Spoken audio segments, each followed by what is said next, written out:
ladies, welcome to Menopause Taylor. You've tuned in to the first video in a series I call WHAM!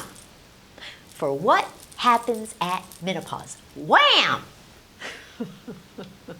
Long ago, in one of the earliest tutorials, which was video 11, I listed the symptoms of menopause for you. And since then, I've taught you quite a bit about the diseases associated with menopause. Well, you know, sometimes you can get so focused on a particular symptom or disease that you fail to see the big picture. So this WHAM series of videos will give you the big picture. This is video 141, and this is the first of 10 videos that will group various aspects of menopause in a way that helps you see the big picture. In each video, I'll use one characteristic and show you how it pertains to many different aspects of your menopause. So this WHAM video is what dries up at menopause. Now when you hear that, what comes to mind? Come on, what dries up at menopause? Well, a lot of things, that's what. I always like to start with the basics to orient your thinking. So let's just lay the foundation for what happens at menopause. This whole process that we call menopause actually has phases. Perimenopause is due entirely to low progesterone. And during perimenopause, you still have your periods and nothing is dry. Postmenopause is when you lose your estrogen. And that's when, wham, all sorts of things dry up. So the common thread for everything we'll discuss today is that the loss of estrogen is what causes all these things to dry up. And that should make you realize that estrogen is your body's lubricant. Yep, estrogen is like a great big oil can for your body. That's what it is. So let's just start at the top of your body and work our way down, addressing each part that dries up at menopause. At the very top of your body, you have your hair. How vibrant, bouncy, and healthy was your hair before menopause? And how vibrant, bouncy, and healthy is it now? Most women will tell you that at menopause, their hair gets very dry. Those who take estrogen will notice less drying of their hair than those who don't. Haven't you ever noticed how stringy and thin long hair looks on older women? Well, that's in large part because it becomes so dry and brittle in the absence of estrogen. And have you noticed that the majority of older women have short hair? Well, that's because they cut their hair when it became dry at menopause. It's no coincidence that older women have shorter hair. You see young women flicking their long, luscious, bouncy hair around. You don't see older women doing that. They're more likely to sport a short, smart, chic hairstyle. So estrogen is what makes your hair luscious, and estrogen loss is what makes it dry. And just under your hair is your brain. You know how your brain is clear and crisp before menopause? You can remember everything. And you know how your brain gets foggy at menopause? You just can't think clearly. And you know why? Because estrogen was the fuel for your brain. Without it, your brain starts drying up. And you know how I've taught you that your risk for Alzheimer's disease increases at the time of menopause? How many premenopausal women get Alzheimer's? Hardly any. Estrogen loss and Alzheimer's are absolutely correlated. Without estrogen, your brain starts to dry up and literally disappear. Here I have a miniature model of a normal brain, and here I have what it would be like if it were an Alzheimer's brain. Before menopause, it's full and heavy, and after menopause, it's all dried up. It's smaller. Next comes your skin. Oh my God. Dry skin is one of the most common complaints about menopause. And it's just the first step in a whole sequence of events that indicate aging of your skin. First, you lose your estrogen, and wham! That causes your skin to become really dry. And then you lose the collagen under the surface of your skin. And then your skin, which is on top, starts to wrinkle. So, if this is your skin with estrogen, nice and soft and smooth, that goes away and it becomes wrinkled and coarser and more porous. And it's all because of estrogen loss. This dry, wrinkly skin is something you notice all over your body. But we tend to focus most on our faces, so that's why I discussed it here while we're still at the top of your body. But on your face, there are other things that dry up. Many women notice dry eyes at the time of menopause. Some start having itchy eyes, some have red eyes, and some actually have visual difficulties. And all are due to estrogen loss. Estrogen plays a part in how well your eyes lubricate. Do you see how connected all these things are? Have you ever put them all together like this? And many women notice a dry mouth at the time of menopause. Some describe it as burning tongue. And again, it's due to estrogen loss. You see, a lubricant is a lubricant. And estrogen serves to lubricate every part of your body that requires any lubrication. That's why so many of the consequences of menopause involve drying up. Now we come to your heart, or more specifically, the arteries of your heart. Have you ever heard of hardening of the arteries? Well, that's exactly what happens at menopause. Before menopause, your arteries are very soft and supple. And because they're soft and supple, they're very flexible. And they can withstand trauma and blood pressure changes very easily. And guess what makes them soft and supple? Estrogen. But when you lose your estrogen, they begin to harden. They aren't quite as soft and supple. And as they harden, they just don't have that flexibility that they once had. And with time, they become rock hard. And that's when your risk of a heart attack skyrockets. None of this hardening of the arteries begins until you lose your estrogen. That's why so many women have heart attacks once they become post-menopausal. And if you'll recall what I've taught you about your estrogen window of opportunity, this is precisely why there is a window of opportunity for when it is still safe for you to start taking estrogen. It's all about timing. The estrogen window of opportunity says that you can start taking estrogen in the first 5 to 10 years of your postmenopause. That's when your arteries are still soft enough to handle the estrogen. It's before a lot of aging has occurred and made your arteries hard. It's when the benefits of estrogen still outweigh the risks of estrogen.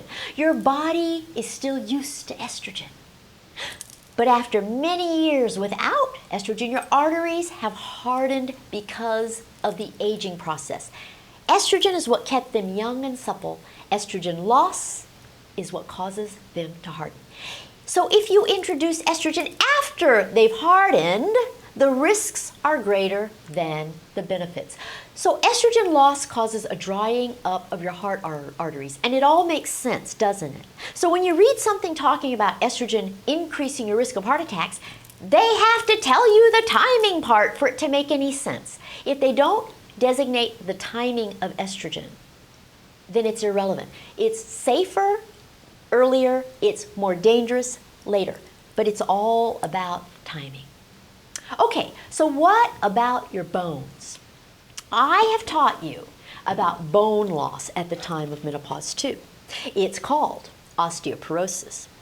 And bone loss is a direct consequence of estrogen loss. So estrogen is all about bone quantity. In other words, it determines how much bone you have. When you lose your estrogen, you lose bone. This is your bone in the presence of estrogen. This is your bone without estrogen. Estrogen loss is what makes these holes get bigger. So here's how the timing works. In the first 5 years of postmenopause, you lose 2% of your bone per year. Then you lose 1% every year after that. This is why postmenopausal women fall and break their hip or spine. They have too little bone. And it's all because estrogen loss made their bones dry up. Now think about this. You've been falling all your life. Has a simple fall ever caused you to break your hip or spine before postmenopause? No, and that's because you had more bone before postmenopause. So what about the space between your bones or your joints? One of the symptoms of menopause is joint pain and stiffness. And you know why? Because estrogen is a lubricant for your joints also.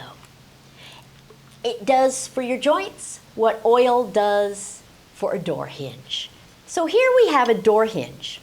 Without lubrication, a door hinge becomes rusty. The hinge gets old and flakes of rust start to build up in the hinge. And what happens when you try to open a door with a rusty door hinge? It creaks and it stalls and it sticks. And if it had a nervous system, it would hurt. If you stop moving the door, it will become completely immobile.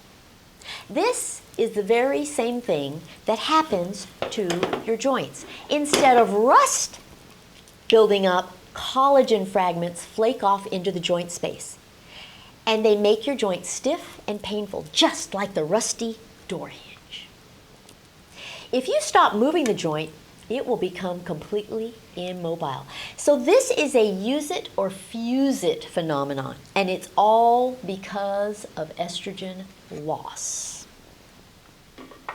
I know this is kind of depressing when you start putting it all together like this, but there's still more. We can't forget about your uterus. It dries up too.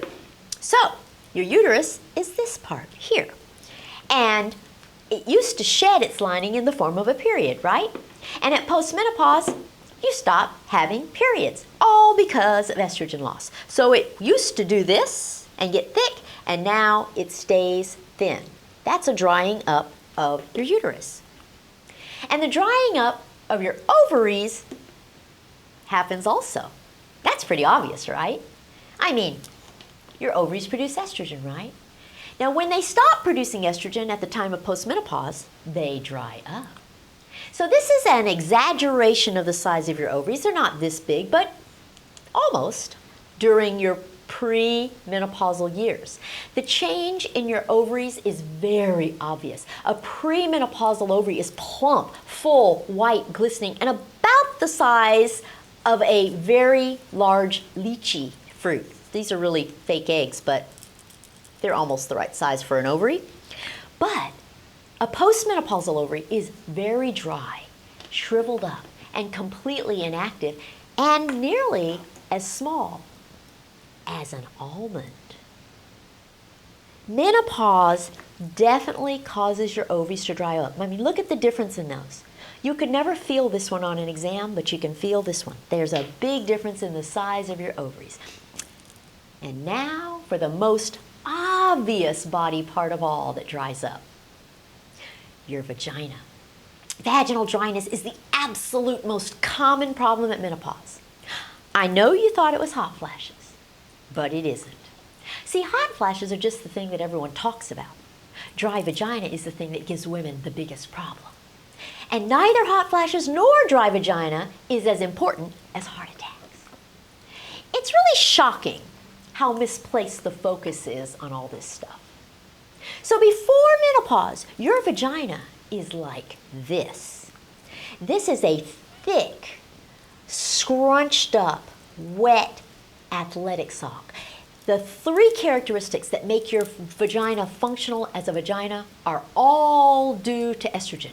First, it's got a very thick wall. And this thick wall makes it easy for your vagina to withstand friction during intercourse. Second, it has tons of wrinkles. Your vagina is the one place on your body where you want wrinkles. It's like an accordion. Your vaginal wall is literally like an accordion, all folded on itself like this. The wrinkles make it possible for your vagina to lengthen during intercourse and to stretch for delivery of a baby. It's the wrinkles that make that possible. And third, your vagina is lubricated. It's wet. The lubrication of your vagina makes things glide. It's always moist. Nothing causes friction with all that lubrication, and intercourse doesn't hurt. But when you lose your estrogen, wham! The thick vaginal wall becomes paper thin. All those wrinkles disappear. And the lubrication dries up. The combined result is that your vagina literally starts to shrink, all because of estrogen loss. So if you've never connected the dots on how many things dry up at menopause, now you get the big picture. So many aspects of menopause resemble sandpaper. So here's a list of all the things that dry up and become like sandpaper.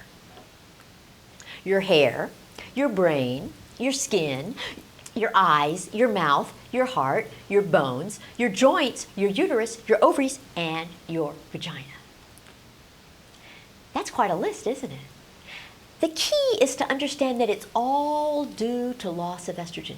And this education is all about how you can compensate for loss of estrogen.